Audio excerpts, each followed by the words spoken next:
Welcome back to my channel. ఏంటి ఎక్కడికి వచ్చారని ఆలోచిస్తున్నారా? మేమైతే మా ఇంటిని కరుణ మిరప తోటకైతే వచ్చేసినాం. బిర్యానీ చేద్దామని ఫిక్స్ అయినా. మా ఆయన చికెన్ తెచ్చిండు, మటన్ తెచ్చిండు. బట్ ఇంట్లో చూసేసరికి మిరపకాయలు లేకుండే. కనిపిస్తున్నాయా? అవే మా ఇల్లు ఇంటెనకనే ఉంటుంది చేను. అందుకే ఫ్రెష్గా వచ్చి తెంపుకొని వెళ్దామని చెప్పేసి ఎండగానే ఉంది ఆయన వచ్చేసినాం, తీసుకొని వెళ్ళిపోయినాం. అండ్ సారీ, ఫస్ట్ నుంచి చూపించలే వీడియో, ఆగమాగం అయిపోయింది తీద్దామనే లోపే. తెలుసు కదా, చికెన్ని మంచిగా ఫ్రెష్గా క్లీన్ చేసుకోండి.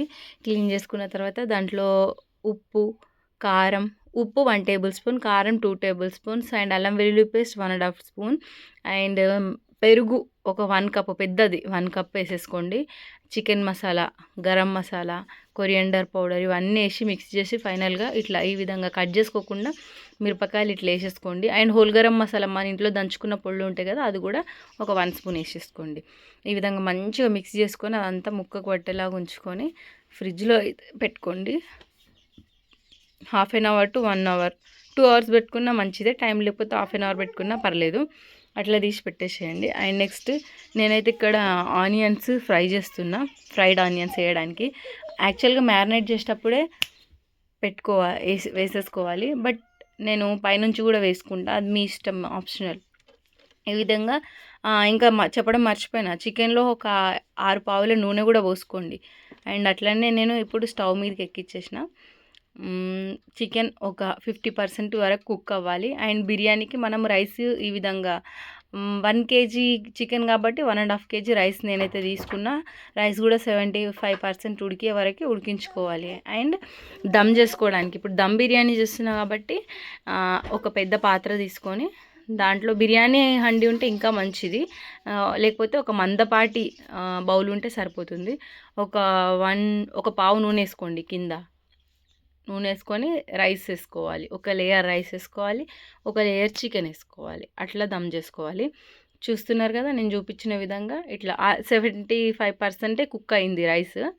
మిగతాదంతా మనం దమ్ చేస్తాం కదా, అప్పుడు ఆ పీస్ అండ్ రైస్ మంచిగా కుక్ అయిపోతుంది. ఫ్రైడ్ ఆనియన్స్ ఉంచుకోవాలి ఇట్లా వేసుకోవడానికి, టేస్ట్ ఫ్లేవర్ సూపర్గా వస్తుంది అన్నమాట. ఫ్రైడ్ ఆనియన్స్, కొత్తిమీర అండ్ పుదీనా వేసి మనం ఇంతకుముందు 75% కుక్ చేసి పెట్టుకున్నాం కదా చికెన్, దాన్ని కూడా లేయర్ బై లేయర్ వేసుకోవాలన్నమాట. ఇది ఫస్ట్ లేయర్. యాక్చువల్గా నీట్గా మంచిగా ఫస్ట్ నుంచి తీద్దాం అనుకున్నా, కాకపోతే ఎండకి ఆ మిరపకాయలకి అటు బయటకు వెళ్ళి వచ్చేసరికి అసలు తీయడమే మర్చిపోయినా. నెక్స్ట్ టైం ఫుల్ వీడియో తీసి పెడతాను. ఈసారి అయితే ఈ విధంగా మీరు ట్రై చేయండి. ఇట్లా ఎప్పుడైతే మనం లేయర్ చేంజ్ చేస్తామో అప్పుడు కూడా ఒక 1 టేబుల్ స్పూన్ ఆయిల్ అయితే మనం ఖచ్చితంగా యాడ్ చేసుకోవాలి. ఆయిల్ కంటే అసలు నెయ్యి ఉంటే ఇంకా మంచిది. నెయ్యి ఉంటే ఆ ఫ్లేవర్ వేరు వస్తుంది. బట్ మా దగ్గర లేదు, అందుకే నేనైతే ఆయిల్నే పోస్తున్నా.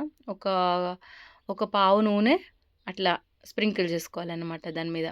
అండ్ సెకండ్ లేయర్ సేమ్ మళ్ళీ కొత్తిమీర, పుదీనా, ఫ్రైడ్ ఆనియన్స్ అండ్ ఫైనల్గా మనకు మిగిలిన చికెన్ అంతా వేసేసుకోవాలి.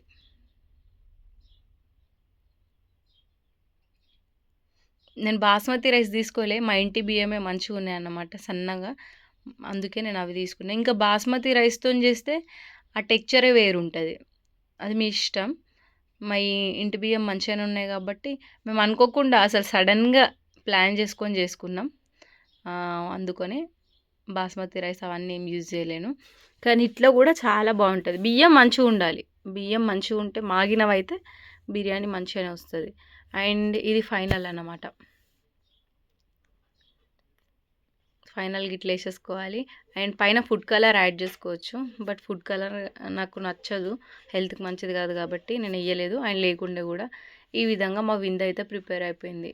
బిర్యానీ అండ్ బగారా రైస్, పూరీలు, మటన్ కర్రీ, ఈ విధంగా మేమైతే ప్రిపేర్ చేసేసుకున్నాం. బిర్యానీ అయితే చాలా అంటే చాలా బాగుంది, టేస్ట్ అయితే సూపర్ అసలుకి. చాలా ఇష్టంగా తిన్నారు అందరూ. సన్న బియ్యం చెప్పడం మర్చిపోయినాము, ఒక 30 minutes టైం పెట్టుకొని దమ్ చేసుకోండి. అప్పుడైతే అదంతా మంచిగా కుక్ అయిపోతుంది, సాఫ్ట్గా పీస్ కూడా ఉడికిపోతుంది. ఈ విధంగా బయట చల్లగా, ఎండాకాలం కదా, బయట కూర్చుంటేనే మంచిగా అనిపిస్తుంది. చల్లగా మంచిగా అందరం చాపేసుకొని కొని ఈ విధంగా మా ఫుడ్ని అయితే మేము ఎంజాయ్ చేసినాం. అండ్ ప్లీజ్ మా ఛానల్ని లైక్ చేయండి, షేర్ చేయండి.